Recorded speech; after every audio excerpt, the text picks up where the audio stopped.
યોગીજી મહારાજ તેમની બોધકથામાં કહેતા કે જ્યારે જીવને મનુષ્ય દેહ મળ્યો ત્યારે તે માતાના ગર્ભમાં બહુ દુઃખી થતો હતો. તેણે ભગવાનને પોકાર કર્યો કે હે ભગવાન, મને ગમે તેમ કરીને બહાર કાઢો. તો ભગવાને કહ્યું, સંસારમાં રહી ભગવાન ભજીશ તો જ હું તને બહાર કાઢું.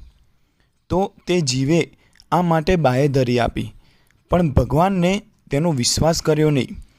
ભગવાને તેને કહ્યું, તું બહાર નીકળતા જ સંસારની પ્રવૃત્તિઓમાં પડી જાય છે, માટે આ વખતે તો તને આમાં ને આમાં જ રાખવો છે. જીવ કહે, ના ના ભગવાન, મને ગમે તેમ કરીને બહાર કાઢો.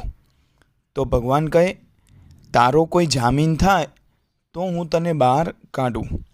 હવે આ રીઢા ચોરનો કોઈ જામીન થાય? પરંતુ એક સંતને દયા આવી ને તેમણે કહ્યું, મહારાજ, આને બહાર કાઢો, હું એને ભગવાન બચાવીશ.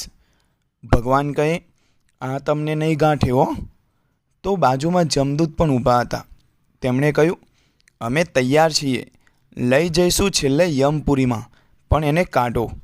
પછી ભગવાને એને ગર્ભવાસના દુઃખમાંથી છોડાવ્યો, પણ તે તો તરત જ ભગવાનને ભૂલી ગયો. તો સંત કહે છે કે હવે શું કરવું? જામીન થયા પછી એ જીવને ઠેકાણું તો પાડવો જ પડે ને.